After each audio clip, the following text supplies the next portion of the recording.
Ayan, so welcome back po dito sa Denrica at Toy TV Sports. Well, ang ating po pag-uusapan ay itong importless battle between Rain or Shine at ito pong Meralco Bolts at yung meron pang konting saucy dyan, ang heated arguments nito ni Bo Belga at ni active consultant Nenad. Ang bakbaka naman po ng Magnolia at ito pong Converge na napaka-intense din, no? At ito pong si Cedric Berfield, of course, na meron na naman pong mga fake news na naglalabasan na iti-trade daw po ito. Yan na naman. Nagsisimula na po ang conference trade na naman. At mga pa-shoutout. So yan po, mabilisan lamang po ito, no? Mabilisan lang. At bago po tayo magsimula, kung di pa po kayo subscriber, kung gusto nyo po na nahuhuli sa balita, no? Mag-subscribe na po kayo dahil lagi po akong huli.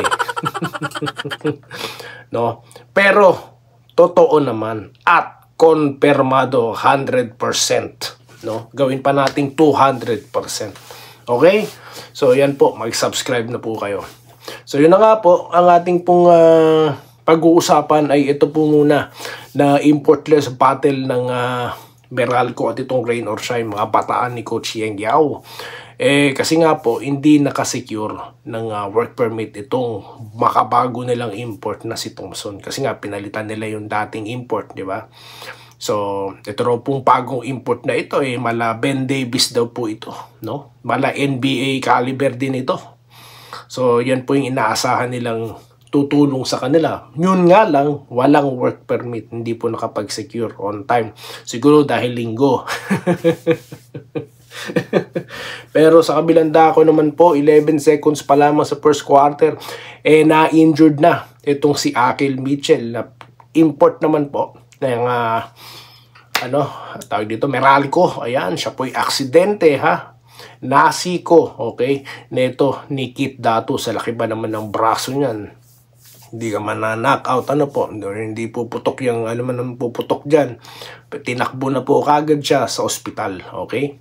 So, yan po mga kaganapan dyan at nanalo pa rin po dyan ang Meralco. At sa 8 minuto nga po ng fourth quarter, nakita nyo naman, nagkainitan pa itong active consultant at ito pong si Big Bo Belga na talaga pong pumakasok pa sa eksena dyan si Coach Yeng Yao. Pero, dinownplay po nilang dalawa ang sitwasyon. Ang paliwanag po dyan ni Bo Belga, wag daw impluwensyahan ni Nenad yung mga tawag ng referees dahil di naman po ganun kagrabe yung mga fouls nila, no?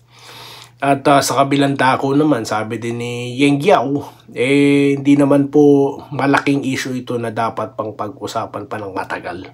So, natural lamang po ito sa basketball kapag gustong manalo, no? Talaga pong gagawin lahat ng coaches at players at to the point na magkakainitan. At maganda nga po ito, ibig sabihin, seryoso silang manalo. Di tulad ng iba dyan. Okay?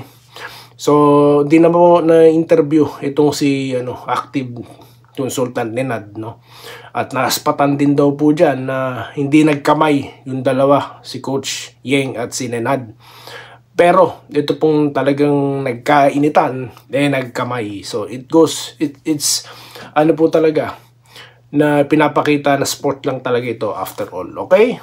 So yun din po ang sinabi dito ni Luigi Trillo, no, na hindi naman po to masyadong malaking bagay, okay? Na so, yun po. At ito naman, Converge, na lakas pa rin talaga ng Converge. Nakita nyo naman kung gaano ka-consistent itong Stockton, So, hindi lang pang NBA ang apelido, pati laro, di ba? Biruin nyo. Napaka-consistent ng galawan. At yung mga tirada sa labas. Biruin nyo. Isa siya sa malaking dahilan kung bakit sila nakahabol. Come from behind win po ito, di ba? Yung nagbintis itong si Lucero, siya pa nakakuha ng crucial rebound at siya pa nakapag-draw ng play. Dahilan para maipasa niya ang bola dahil nasa siya scorer sa kanyang attention. So napakawalan itong si sa ilalim, ito si Aranya. So pero ganun po talaga ang basketball, no. Tinangka po ni Ahan Misi, no, na tapusin ang laro, no, sa isang matindihang 3-point shot pero hindi pumasok. Di ba? So magaling din pala itong Ahan Misi na to ng Magnolia. Okay, so usapang Fairfield naman tayo. Wala pong trade, fake news po yan, okay? So ganyan lang po natin kabilis na sasagutin yan. Dahil may mga nagtatanong, bakit daw po di naglaro itong si Fairfield? Aba, mukhang magkakatotoo naman ang sinasabi ng source ko na siya po hindi na maglalaro para ma-trade. Fake news po yan na naman. Bakit po? Siya po ay may ininda, no? Ang tawag po sa kanyang injury sa paa ay plantar fasciitis. Okay? Ito po yung parang yung bukol po sa may dito sa may tawag dito, sa may heel. Okay? So ang cause daw po niyan excessive daw po yan, mileage sa yung pagtakbo. At sabi naman po ng ibang mga eksperto, minsan daw po walang definite cause ito. Pero kung pagbabanggayin nyo po, no, yung nangyari kasi ito, naramdaman niya right after the game, no, na naglaro siya ng extra minutes. Okay? So ngayon, tinangka pa siyang tanongin ni Coach Carriazo kung kaya, hindi raw po talaga kaya. At luckily, hindi na po kailangan itong operahan. Okay? So ilang pahinga lang ito at makakalaro na. So hindi po totoo yung mga trade na yan. Fake news po yan, okay? So yun na nga, shoutout na po tayo. Mga bilisan yun, naitawid mo din, Brad, ang content. Yes, no? Fake tuloy. Content na walang fake news, ha? Pwede naman natin maitawid yung mga ganitong klase ng content, guys. Makakasurvive tayo.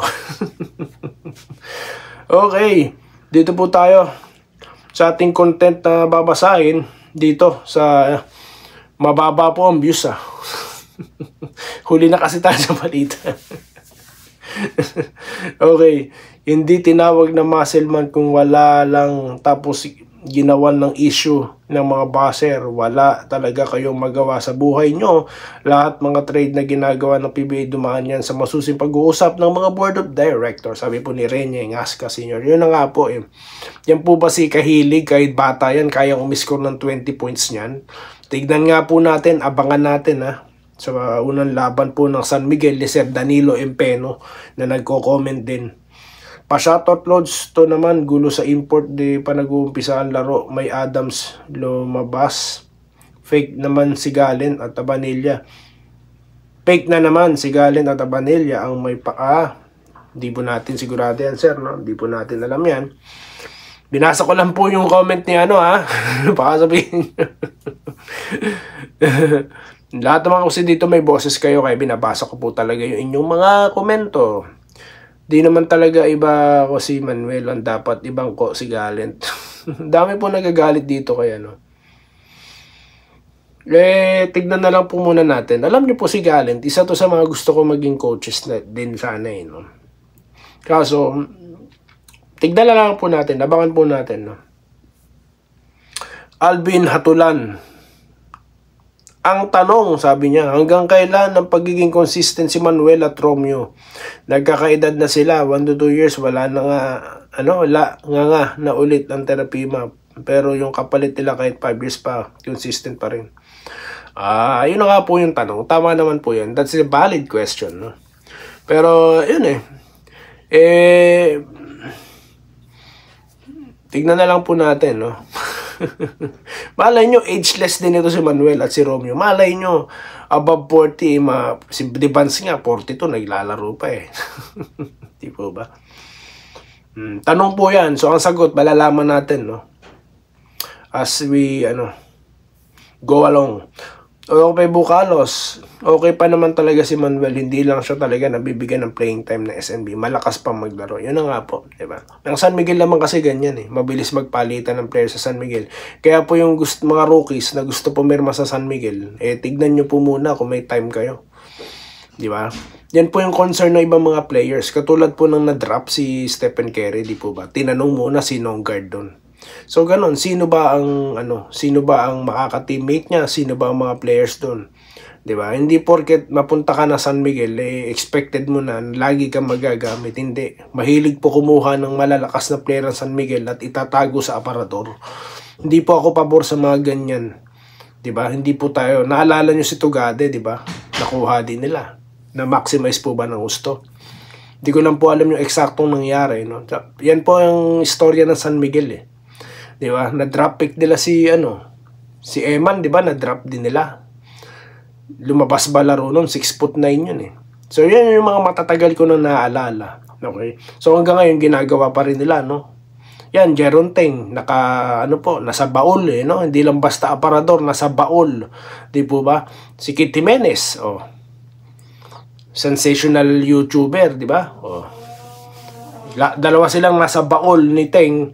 At ito naman po si Manuel at si, Romeo ay nasa aparador. So, ganyan po ang San Miguel. Okay? Hindi po ako basher ng San Miguel, ha. Ang akin lamang po, sana, mabigyan ng playing time yung mga players na ito. Para naman po hindi maging alanganin yung kanilang mga performance. Hindi po ba? Yun lang. Okay. Willie Bardahe. Good day. Pa-shoutout po Gonzaga family sa Tagpos Binangonan Rizal, sa mga bayaw ko. Solid NSD fans mga yan. Fake news daw po, sabi ni Bon Ryan Cantor. Sa lahat ng vlogger, ikaw, ay salamat po, no? At may muka. May muka po yung isa. Ano? Ayaw magsalita. Have a blessed day, everyone. Good PM, Sir Idol, sabi po ni Irene Quiles, no? Good morning din po sa inyo dyan, or good PM. Good night, no? Sir, ito po, Dolor Eduardo. Tagal kong inantay upload mo. Salamat. Ay, salamat po. Tanong ko lang po, ano po bang gender ni Dolor Eduardo? Baka po kasi, magkaroon po ako ng, baka pumali ang matawag ko sa inyo, baka po patayuin nyo ako for 1 hour. No? Boss, sabi po ni Chevron TV, ayan, bakit kaya hindi naglaro si Berfield? Yun po, nasagot na po natin, sir. Yan po nasagot na po natin, okay? This may be my last comment. Aba, sino po ito? Si Danilo de la Cruz. Just watching na lang as far as legit is concerned. Watching seeking legit for me is more than enough for me. Salamat po, sir, no? Okay lang po yan, sir, no? Okay lang po yan. Si Sir Tolit Stalag, pag nagko-comment, mga emojis na lang eh. Pero yun po, salamat po sa patuloy na panonood, no, sa inyong lahat na nanonood at nagsisik ng fake news. At of course, tayo naman po yung nagsisik din ng mga tamang impormasyon bago tayo sumalang dito. Mga tindihang double checking, cross checking ang ginagawa natin, po. Kasi ganoon naman po talaga eh. Ngayon lang po tayo nakapag-upload, Dolor, kasi nga po na busy, no. Di po katulad ng iba, hanap buhay po talaga. Tayo hobby lamang po talaga. Paborito natin ang larong basketball. At kaya natin to ginagawa. Nagkakaroon tayo ng dedication kasi gusto po natin yung mga bagay na ating ginagawa. So yun lamang po guys ang ating napag-usapan. Tayo po magkikita mamaya sa marami pang pa-shoutout at sa mga impormasyon pa pong hindi peke dito sa Day Enrique Adoy TV Sports Puli. Maraming salamat po sa inyong panonood. Salamat po sa panonood. Subscribe na para sa mga susunod na basketball at boxing videos.